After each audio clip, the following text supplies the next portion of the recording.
Salam kerahiman. Kita ketemu lagi ya di bulan Mei ini, persis bulan Bunda Maria.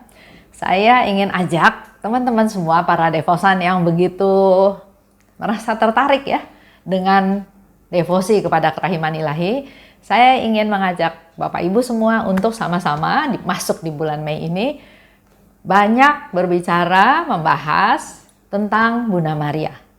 Apa peran Bunda Maria dalam devosi kepada kerahiman ilahi, khususnya dalam hidupnya Suster Faustina, dan juga ada beberapa pesan-pesan dari Yesus tentang Bunda Maria kepada Suster Faustina. Nah, ini pun menjadi satu kelanjutan ya. Saya waktu itu pernah kasih seminar di Flores, bicara tentang devosi kepada kerahiman ilahi dan mulai dari nol. Jadi saya bercerita siapa itu Suster Faustina, kenapa Suster Faustina dipilih oleh Yesus, bagaimana kehidupannya Suster Faustina dari dia belum dilahirkan sampai dia meninggal, ya seterusnya sampai dia menjadi santa. Kemudian ada satu peserta tanya, dia waktu itu saya kasih seminar di Flores ya, Flores itu sangat berdevosi kepada Bunda Maria.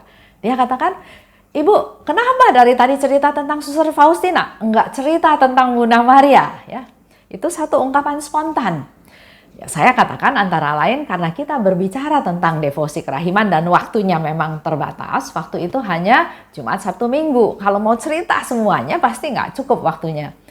Mau cerita bagaimana terjadinya devosi kepada kerahiman ilahi, otomatis saya membahas tentang Diary Faustina, pesan-pesannya Yesus kepada Suster Faustina sampai ada devosi kepada kerahiman ilahi ini. Jadi memang Bunda Marianya enggak terlalu diceritakan. Nah, oleh sebab itu dalam masa pandemi sekali lagi ya, saya juga ingin bercerita tentang peran Bunda Maria dalam devosi kepada kerahiman ilahi, khususnya dalam kehidupan Suster Faustina. Karena begitu banyak pertolongan Bunda Maria kepada Suster Faustina. Dan ini pun mungkin boleh menjadi masukan buat kita. Kita juga belajar, Yesus sudah memberikan Bunda Maria, ibunya, kepada kita. Waktu dia ada di atas salib, dikatakan, inilah ibumu. Dan kepada Bunda Maria dikatakan, inilah anak-anakmu. Jadi di saat-saat terakhir sebelum Yesus wafat, dia memberikan hadiah yang luar biasa kepada kita semua. Dia memberikan bundanya. Nah, beda dengan mungkin teman-teman kita yang lain yang enggak melihat peran Bunda Maria seperti itu. Hari ini saya akan mulai ya, jadi nanti akan ada setiap minggu berbicara tentang Bunda Maria. Hari ini saya akan mulai cerita tentang Suster Faustina, terutama ya pasti tentang Suster Faustina karena berkaitan dengan devosi kepada kerahiman ilahi. Nah, Bapak Ibu tahu ya ceritanya bahwa Yesus meminta Helena, waktu itu Suster Faustina belum jadi suster, namanya Helena, meminta Helena untuk pergi ke Warsawa masuk biara. Singkat cerita, Helena diminta seperti itu oleh Yesus, maka dia pergi ke katedral, dia tiarap di altar dan dia katakan, apa yang kau mau? Dan di situ dia mendengar suara, engkau masuk biara, pergilah ke Warsawa. Seketika itu juga Helena ya sudah beres-beres, dia sudah lupakan semuanya. Dia katakan dia harus mentaati perintah Tuhan walaupun dia tahu orang tuanya nggak setuju ya. Berkali-kali dia minta izin, orang tuanya nggak setuju. Dia pergi naik kereta api dari kota Lodz ke Warsawa. Sampai di Warsawa, di stasiun kereta apinya, dia baru bingung. Saya harus kemana? Saya nggak tahu karena nggak ada direction juga dari Tuhan Yesus. Yesus cuma katakan pergi ke Warsawa, masuk biara. Sampai di Warsawa, di stasiun kereta api, dia bingung. Mau kemana ini? Dia melihat ya, orang lalu lalang pergi. Seperti kita kalau ada di stasiun kereta api di Gambir misalnya ya. Mereka kan masing-masing acuh tak acuh, nggak saling mengurusi, nggak saling bertanya, dia juga bingung. Nah, pada saat itu dia ingat Bunda Maria. Bapak Ibu bisa baca di nomor 11 ya. Di diary nomor 11, di sana dikatakan, Maria tuntunlah aku. Bimbinglah aku. Itu yang dikatakan oleh Helena kepada Bunda Maria di dalam hatinya. Di tengah kebingungan, di tengah kegelisahan karena dia nggak tahu harus kemana, dia katakan, Maria, tuntunlah aku. Maria, bimbinglah aku. Dan ternyata di nomor 11 itu jelas-jelas Suster Faustina katakan bahwa aku berbuat demikian. Dan sungguh aku menemukan segala sesuatu seperti yang dikatakan kepadaku oleh Bunda Allah. Nah, kita melihat dulu ya satu relasi dalam hal ini. Pasti ada relasi yang intim, ada relasi yang erat antara Helena dengan Bunda Maria. Begitu pula dalam kehidupan kita sehari-hari. Kalau kita mengalami kesusahan, waduh saya udah nggak bisa mengatasi masalah ini, pasti kita akan ingat seseorang yang kira-kira bisa membantu kita. Begitu pula dengan Suster Faustina ya, dengan Helena. Begitu dia menghadapi masalah, dia langsung ingat pada bundanya. Maria, tuntun aku, bimbing aku. Nah, ini menceritakan, tanpa diceritakan di dalam diary ini, tapi ini menunjukkan adanya suatu relasi yang dekat, di mana Helena tahu yang bisa memberikan pertolongan pada dia pada saat itu adalah hanya Bunda Maria. Seorang ibu yang diberikan oleh Yesus kepada kita semua anak-anaknya, pasti ibu ini peduli pada anak-anaknya. Dan di nomor 11 dikatakan, apa yang Suster Faustina alami itu persis seperti apa yang dia dapat arahan dari Bunda Maria. Nah, bandingkan dengan kita, contohnya misalnya kita nggak ada hubungan yang dekat dengan Bunda Maria. Pertama, mungkin nggak kita panggil Maria? Bunda Maria, tolong saya. Nggak mungkin, Maria bilang, kamu siapa? Kedua, kalau relasi kita nggak dekat sama Bunda Maria, kita pun nggak bisa minta tolong sama dia karena kita pun nggak tahu apakah Bunda Maria mau tolong saya atau apakah Bunda Maria bisa tolong saya.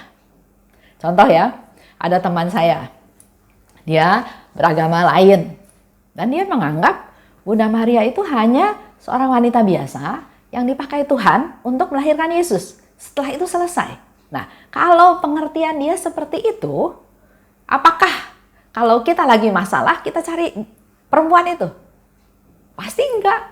Karena di otak dia pengertiannya adalah Bunda Maria itu hanya seorang wanita yang dipakai rahimnya untuk melahirkan Yesus. Setelah itu selesai.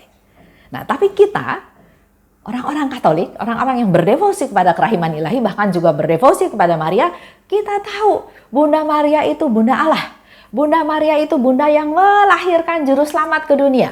Bunda Maria itu adalah bunda penolong abadi.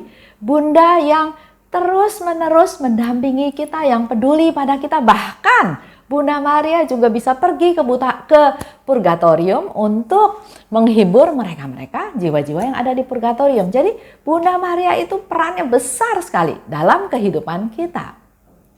Nah, kembali lagi ke cerita Helena. Begitu Helena menghadapi masalah, dia langsung ingat bundanya. Dan karena memang mereka punya relasi yang baik, Bunda Maria pun sebagai seorang ibu, dia tahu anaknya bermasalah, dia tahu anaknya sedang menghadapi kesulitan, maka dia pun memberikan arahan, memberikan solusi, memberikan jawaban supaya Helena ini nggak kebingungan lagi. Dan betul di situ Helena mendapatkan, melihat apa yang dikatakan oleh Bunda Maria itu dia alami. Singkat cerita, dia kan mendapatkan satu tempat untuk dia bermalam. Itu yang dialami oleh Helena ya. Jadi memang Helena itu, pertama kita sekarang tahu ya bahwa dia pasti punya relasi yang dekat. Dan memang kalau kita baca lagi cerita yang lain, Bunda Maria itu adalah ibunya Suster Faustina. Helena begitu berdevosi kepada Bunda Maria. Waktu itu dia belum jadi suster kan, tapi dia sudah punya relasi yang dekat dengan Bunda Maria. Karena ayahnya dari waktu Helena masih kecil, kalau bepergian dia selalu bawa buku oleh-oleh sebagai oleh-oleh cerita tentang Santa Santo, juga cerita tentang Bunda Maria. Jadi si Helena kecil ini dari kecil dia sudah tahu siapa Bunda Maria dan perannya dalam kehidupan dia ya. Dia sangat berdevosi kepada Bunda Maria. Bunda Maria juga menjadi ibu kita semua. Begitu pula dalam hidup kita sehari-hari, pada saat kita menghadapi masalah, jangan mengandalkan diri sendiri. Datang pada Bunda Maria, Bunda, tolong aku. Mohon pertolongan dari Bunda Maria. Di sini Bunda Maria berperan sebagai yang membimbing Helena, membimbing Suster Faustina dalam kehidupannya. Pada waktu dia menghadapi masalah, Bunda Maria membimbing dia. Berikut ya.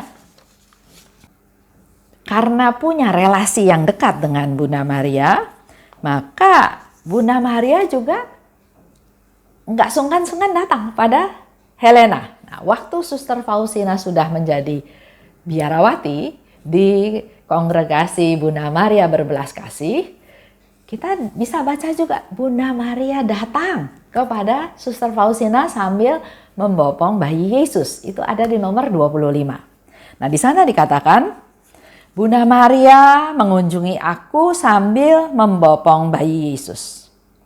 Dan Bunda Maria berkata kepada Helena, sekarang sudah namanya Suster Faustina ya. Bunda Maria memberikan penghiburan kepada Suster Faustina. Dikatakan, jangan takut. Memang engkau menderita. Kita tahu ya, Suster Faustina banyak mengalami penderitaan dan di sana dikatakan oleh Bunda Maria, jangan takut. Aku tahu penderitaanmu dan aku ikut menanggung penderitaanmu dan aku akan selalu berbuat demikian. Itu Bapak Ibu bisa baca di nomor 25. Jadi buat kita-kita juga yang hidup di dunia ini, yang menanggung penderitaan, mengalami kesulitan, mengalami berbagai masalah, Bunda Maria bisa datang tanpa kita panggil. Tergantung kembali lagi dari relasi kita dengan Bunda Maria. Dulu ya, sebelum saya berdevosi kepada kerahiman ilahi, saya juga ya cuma orang Katolik biasa yang ke gereja seminggu sekali, yang kalau Paskah itu ada libur panjang, bukannya ke gereja, tapi yang dipikirin adalah jalan-jalan kemana, mumpung ada libur panjang. Ya, itu Esterina yang dulu. Tapi setelah kita berdevosi kepada kerahiman ilahi, maka saya langsung bilang juga sama anak-anak, pesta kerahiman, Paskah pesta kerahiman itu 9 hari bahkan 10 hari penuh dari Jumat Agung sampai pesta kerahiman itu harus ada di Jakarta, harus ada di Santo Andreas, harus ada di gereja saya sendiri karena memang pernah ya, waktu pesta kerahiman ilahi saya pernah pergi ke Lagwiniki di Krakow, ikut pesta kerahiman ilahi di Krakow. Ya memang suasana luar biasa. Banyak umat datang dari berbagai negara berkumpul di sana. Suasananya sungguh meriah ya, tapi kembali lagi nggak dapat kehusukan, keheningan. Jadi tergantung kita mau cari yang mana ya. Jadi saya udah bilang juga sama anak-anak, kalau pada Paskah dan pesta kerahiman saya mau ada di Jakarta, bahkan saya mau ada di Santo Andreas supaya bisa sungguh-sungguh menjalani novena dan pesta kerahiman itu dengan sebaik-baiknya. Dan dengan berdevosi kerahiman justru saya jadi rajin berdoa koronka. Dulu rajin berdoa rosario. Dulu nggak pernah doa rosario ya. Hanya kalau ada pertemuan lingkungan, pertemuan dalam lingkungan berdoa rosario, ya sudah kapan-kapan datang, tapi nggak ada keinginan, kerinduan. Sekarang bisa berdoa rosario setiap hari.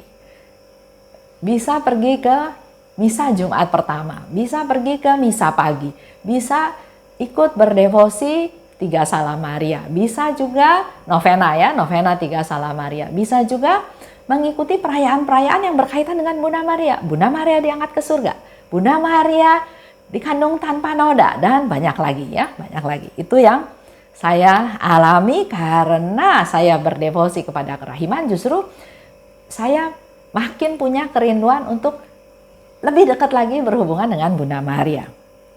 Nah, dalam hal ini Bunda Maria katakan ya di nomor 25, jangan takut.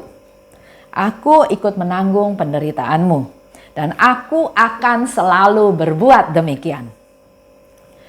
Bunda Maria peduli pada kita yang menjalin relasi dengan dia ya, otomatis ya. Kita dalam doa, kita berdoa Salam Maria, kita juga novena 3 Salam Maria, Rosario ya, ada peristiwa-peristiwa yang lain-lain. Dan di sini di nomor 25 dikatakan Bunda Maria datang. Membawa Yesus, bukan hanya Bunda Maria saja, tapi membopong bayi Yesus. Dia menghibur, dia menemani dan ikut menanggung penderitaan kita. Kita kembali ingat ya, Yesus katakan, inilah ibumu, inilah anakmu. Nah, bisa disimpulkan bahwa dalam hal ini Bunda Maria menguatkan kita pada waktu kita ada dalam penderitaan, pada waktu kita ada dalam kesusahan. Selain itu, Yesus juga menganjurkan Suster Faustina justru untuk bersatu dengan Bunda Maria, berdoa pada Allah. Itu bisa dilihat di nomor 32. Satukan dirimu dalam doa bersama Bundaku. Kita bisa berdoa langsung kepada Bapa. Kita juga bisa berdoa langsung ya, bicara langsung. Tanpa Bunda Maria, itu pendapat beberapa teman-teman yang lain. Tapi dalam hal ini Yesus sendiri minta, satukan dirimu dalam doa bersama dengan Bunda Maria, bersama dengan doanya Bunda Maria. Pasti doanya kita kalau disatukan dengan doa Bunda Maria pasti lebih powerful ya, lebih besar kekuatannya. Contoh, pada waktu pernikahan di Kana, Bunda Maria dengan gampang dia bilang pada Yesus, mereka kehabisan anggur. Yesus katakan, waktunya belum tiba. Tapi bukan berarti Yesus nggak mau memenuhi keinginan bundanya, tapi bundanya masih dengan santai katakan, lakukan apa yang dia minta. Dan Yesus katakan, isi tempayan itu dengan air. Dan setelah itu ternyata air berubah menjadi anggur. Lihat ya, begitu sederhananya Bunda Maria, dia tidak memaksakan kehendaknya, tapi dia peduli pada kesusahan kita dan dia tahu bahwa Yesus itu adalah putranya yang berbelas kasih, yang pasti mau menolong mereka-mereka yang butuh pertolongan. Bisa dilihat ya cerita di sini. Nah, jadi dalam hal ini kita juga bisa menyimpulkan bahwa kalau Yesus minta kepada kita untuk satukan doa-doa kita dengan doanya Bunda Maria, pasti doanya itu juga lebih didengar. Buktinya pernikahan di Kana ya, walaupun waktunya belum tiba, Yesus kabulkan apa yang Bunda Maria minta. Di diary nomor 32, di sana memang Tuhan minta kepada Suster Faustina untuk melakukan adorasi. Lakukan adorasi 9 kali ya. Bersatu dalam doa dengan Bunda Maria. Jadi kita nggak berdoa sendiri, tapi kita ajak Bunda Maria berdoa bersama-sama, satukan dalam doa Bunda Maria. Karena Bunda Maria itu pendoa. Bunda Maria itu penolong. Lihat dalam doa Salam Maria. Salam Maria penuh rahmat Tuhan sertamu, terpujilah engkau di antara wanita dan terpujilah buah tubuhmu Yesus. Santa Maria Bunda Allah, doakanlah kami. Jadi satukan doa kita dengan doa Bunda Maria. Minta supaya Bunda Maria berdoa buat kita. Dia penolong. Seperti tadi cerita pernikahan di Kana ya. Berdoa dengan segenap hatimu dalam kesatuan dengan Bunda Maria. Itu yang menjadi pesan Yesus pada Suster Faustina. Otomatis pesan itu juga berlaku untuk kita semua. Satukan. Kita sering juga kan berdoa ya, mohon doa misalnya dalam perayaan Ekaristi atau ada orang memanjatkan wujud doa, dan kita juga berharap banyak orang mendukung doa-doa kita ya. Contoh sekarang dalam masa pandemi. Ada romo sakit, ada orang yang sedang sakit, ada orang yang sedang sekarat, dia sharing di dalam grup. tolong doakan anak saya, tolong doakan pastor siapa. Nah, kita rame-rame berdoa. Nah, dalam hal ini Yesus minta satukan doamu dengan Bunda Maria. Pasti Tuhan Yesus dengarkan ya. Nah, kalau kita lihat hal ini, maka perannya Bunda Maria dalam hidup kita adalah selalu satukan doa kita dengan doanya Bunda Maria. Lanjut ya. Dikatakan lebih lanjut di diary nomor 33. Di sana diceritakan oleh Suster Faustina, Bunda Maria berdoa. Yang tadi ya, diminta adorasi selama 9 hari. Nah, di hari ke-7, Suster Faustina melihat Bunda Maria. Dari hatinya memancar sinar yang berapi-api. Sebagian sinar dari hatinya Bunda Maria memancar ke surga, sebagian lagi memancar kepada negara kami, yaitu negara Polandia ya. Mohon perlindungan untuk negara Polandia. Nah, di sini jelas Bunda Maria berperan sebagai perantara. Perantara antara Allah dan kita manusia. Kita berdoa, mohon Bunda Maria juga berdoa untuk kita semua. Dan di hari ke-7 Suster Faustina melihat Bunda Maria memancarkan dari hatinya sinar yang memancar ke surga dan memancar melindungi negaranya. Kita lihat lagi di nomor 40 ya. Di nomor 40 di sana dikatakan oleh Suster Faustina, rahmat paling besar yang telah diperoleh Bunda Maria tersuci bagiku. Jadi Suster Faustina menerima rahmat yang paling besar dari Bunda Maria yang dia sudah harapkan bertahun-tahun, yaitu rahmat kemurnian. Bunda Maria mengajar ya. Dengan rahmat kemurnian itu Bunda Maria mengajar bagaimana aku mencintai Allah secara batin. Dan juga bagaimana melaksanakan kehendaknya yang kudus dalam segala hal. Kita berdoa pada Bunda Maria, kita mohon doa Bunda Maria, doa syafaat Bunda Maria, dan Bunda Maria juga akan memberikan rahmat yang kita butuhkan. Seperti tadi Suster Faustina katakan, dia sudah bertahun-tahun berharap rahmat tersebut dan Bunda Maria memberikan rahmat yang paling dia nanti-nantikan, yaitu rahmat kemurnian. Nah, itu sedikit cerita tentang perannya Bunda Maria dalam hidupnya Suster Faustina. Sekarang saya mau ajak Bapak Ibu untuk melihat atau mulai mendengar nasihat dari Yesus kepada Suster Faustina.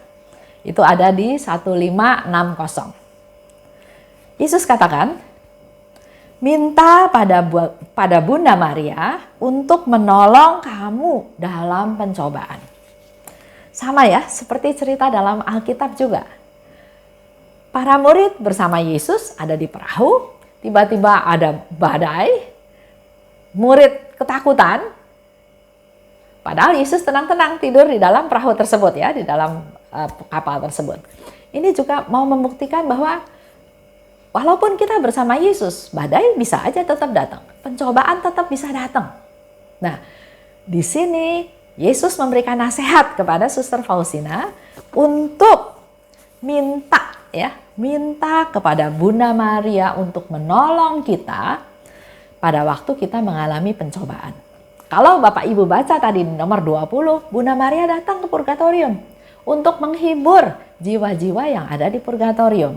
Nah, di sini Yesus memberikan nasihat kepada Suster Faustina juga kepada kita semua, minta kepada Bunda Maria untuk menolong kita kalau kita ada dalam pencobaan.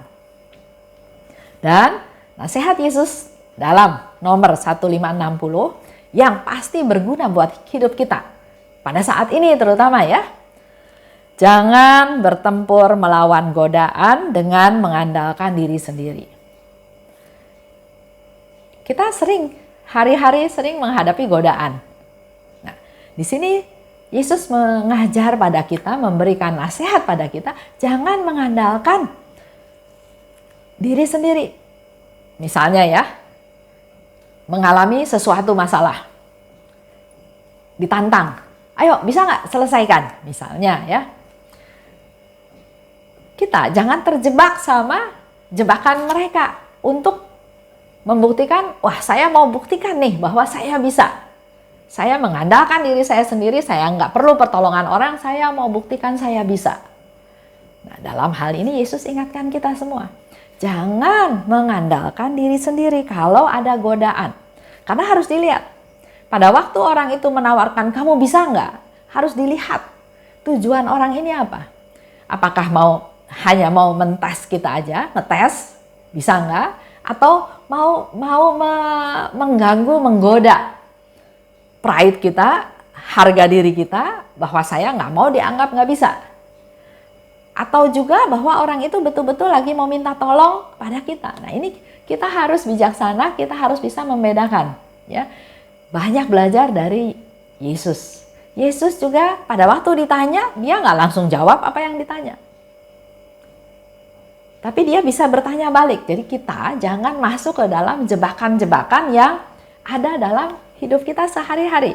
Sehingga Yesus katakan jangan melawan godaan dengan mengandalkan diri sendiri. Ungkapkanlah hal ini kepada Bapa pengakuanmu. Kalau itu nasihat dari Yesus kepada Suster Faustina.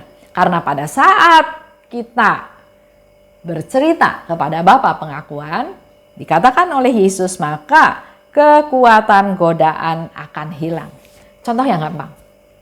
Dalam hidup kita sehari-hari kita butuh uang kan? Untuk hidup, untuk beli ini, untuk beli itu ya. Nah, tiba-tiba dalam satu ruangan yang kosong, tiba-tiba di situ ada uang. Tumpukan uang cukup banyak. Sementara di satu pihak kita lagi butuh uang itu. Nah, kita masuk nih dalam godaan. Kalau saya ambil uang itu, saya bisa pakai uang itu untuk A, B, C, D. Tapi nggak boleh, itu uang orang lain. Saya kalau ambil, saya mencuri. Ada bisikan lagi, enggak, kamu nggak mencuri. Karena kamu butuh, Tuhan sudah sediakan dalam tanda kutip. Buktinya, nggak ada yang ngaku itu uang siapa. Ada di atas meja, kamu tinggal ambil aja. Tapi ada lagi, suara hati bilang, nggak bisa. Itu uang pasti punya orang lain, bukan punya kamu. Tapi ada lagi, keluarga kamu kan lagi susah. Orang tua kamu kan lagi sakit. Kalau nggak mau ambil, anggap aja pinjam, kamu pakai dulu uangnya, nanti suatu hari kamu kembalikan. Ya, itu godaan. Nah, tapi kalau kita menghadapi masalah seperti ini dan kita ceritakan kepada Bapa pengakuan atau kepada orang yang kita tuakan, yang kita anggap bijaksana, pada waktu kita bercerita, kekuatan dari godaan itu sudah hilang. Karena pada waktu kita bercerita, suara hati juga tetap bisa bilang, kamu harus hidup sederhana, itu bukan hak kamu nggak boleh melakukan perbuatan itu, karena perbuatan itu melanggar hukum, karena perbuatan itu namanya mencuri, dan seterusnya.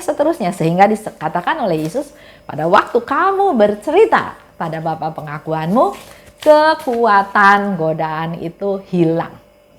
Begitu pula dengan hidup kita, jangan disimpan sendiri. Kalau ada masalah, cerita. Dengan cerita itu sebagian daripada kesulitan, masalah itu sudah terurai, ya, nggak numpuk terus gitu. Dan yang kedua, Yesus katakan dalam pertempuran jangan kehilangan damai. Jadi kalau kita sedang dalam posisi bertempur, jangan sampai kehilangan damai. Caranya, hiduplah di hadiratku. Jadi kita perlu tetap menjalin hubungan dengan Tuhan, berelasi dengan Tuhan, tetap bisa belajar menerima apa adanya, tetap ada dalam damai Tuhan.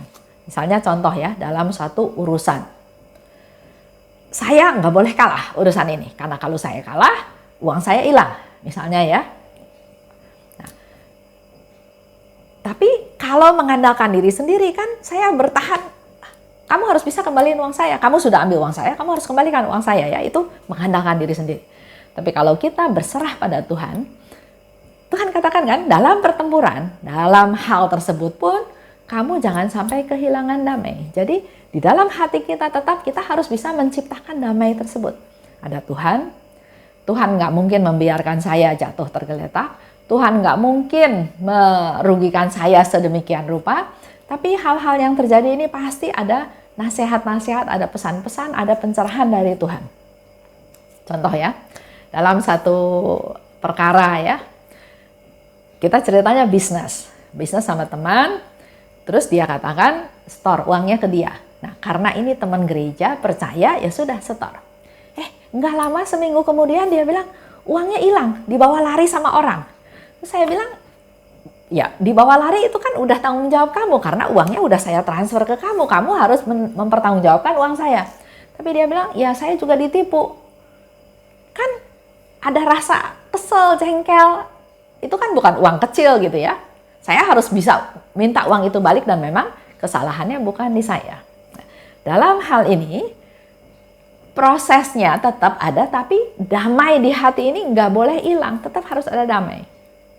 Penghiburan yang saya dapat, Tuhan pasti mau memberi saya pelajaran melalui kejadian ini. Dan setelah dievaluasi lebih lanjut, pertama, Tuhan mau bilang bahwa bukan berarti orang gereja semua jujur. Kita harus berhati-hati juga. Dalam bisnis ya bisnis. Nggak bisa karena, oh itu orang gereja pasti jujur gitu ya. Itu yang pertama. Yang kedua, juga mengajar saya bahwa kalau kamu nggak ngerti bisnis itu, ya jangan ikutan. Karena mungkin itu setoran pertama. Kalau setoran pertama ini nggak hilang, mungkin ada setoran-setoran lain di mana uang saya akan mati di sana semua. Bisa saja terjadi ya, saya nggak tahu. Tapi dalam kejadian itu saya tetap mencoba untuk supaya saya selalu hidup dalam damai Tuhan. Kalau Tuhan berkenan, pasti ada sesuatu yang terjadi. Tapi kalau Tuhan nggak berkenan, uang itu pasti balik kok. Ya itu kesimpulan saya. Jadi Yesus katakan nggak boleh kehilangan damai walaupun kita sedang mengalami masalah. Dan di situ jelas-jelas Yesus katakan, minta pertolongan pada bundaku. Jadi dalam menghadapi pertempuran, Yesus pun memberi nasihat kepada Suster Faustina dan kepada kita semua, minta pertolongan pada bundaku. Jelas pada Bunda Maria, ya. Itu yang dikatakan oleh Yesus. Godaan-godaan memberi engkau kesempatan untuk menunjukkan kesetiaanmu kepadaku. Kalau nggak ada godaan, hidup di hutan lah ya, suami istri hidup di hutan, nggak ada perempuan laki, nggak ada perempuan lain, nggak ada laki-laki lain, mungkin hidupnya akan lurus terus. Karena nggak ada godaan, bukan setia, ya, tapi karena tidak ada godaan. Nah, dengan adanya godaan, justru disitulah diuji kesetiaannya. Betul nggak setia? Misalnya istrinya sakit, si suami kan punya pilihan, saya masih muda, udah istrinya sakit-sakitan, nggak bisa punya anak, saya jadi nggak punya keturunan. Saya punya banyak alasan untuk menceraikan istri saya. Nah, di sini dia masuk ke dalam pergumulan. Dia bisa, apakah masuk ke dalam godaan tersebut? Kalau dia katakan enggak, dalam sakramen pernikahan, dalam untung dan malang, dalam sehat dan sakit. Jadi, melalui kejadian ini Tuhan sedang menguji kesetiaan saya dan saya harus jadi orang yang setia. Hidup benar di hadapan Tuhan. Nah, itu baru kesetiaannya teruji. Begitu pula dengan apa yang dikatakan oleh Yesus di sini. Godaan memberi engkau kesempatan untuk menunjukkan kesetiaanmu padaku. Jadi, mari Bapak Ibu semua, kita mulai dapat lagi satu masukan dengan segala permasalahan yang ada dalam hidup kita ini. Jangan melihat sebagai sesuatu yang negatif. Dalam masa pandemi COVID-19, kalau lihat negatif ya banyak juga negatifnya ya. Jadi nggak bisa kerja, jadi nggak punya uang, jadi nggak ada penghasilan, jadi nggak bisa bebas. Tapi mari kita sebagai orang-orang Katolik melihat dari sisi positifnya. Sesuatu terjadi itu pasti ada hal-hal yang Tuhan mau sampaikan. Bagaimana kita mengolah hidup kita untuk kita keluar sebagai pemenang. Dan hari ini Yesus banyak memberikan pengajaran pada kita, minta tolong pada bundaku. Kesimpulannya untuk hari ini, pertama, Bunda Maria itu menjadi seorang pembimbing dalam hidup kita. Bunda Maria menguatkan kita pada waktu kita menghadapi penderitaan. Bunda Maria teman dalam doa-doa yang kita panjatkan pada Tuhan. Bunda Maria sebagai perantara ya antara Bapa dan kita, mengajukan doa-doa kita. Dan Bunda Maria bisa memberikan rahmat hadiah seperti yang kita butuhkan. Dan nasihat Yesus minta kepada Bunda Maria untuk menolong kita dalam pencobaan. Seperti yang dilakukan oleh Bunda Maria di pernikahan di Kana. Itu aja untuk hari ini. Jangan lupa kita sama-sama berdoa setiap hari 3 Salam Maria ya, untuk semakin kita juga semakin dekat dengan Bunda Maria. Terima kasih. Salam kerahiman.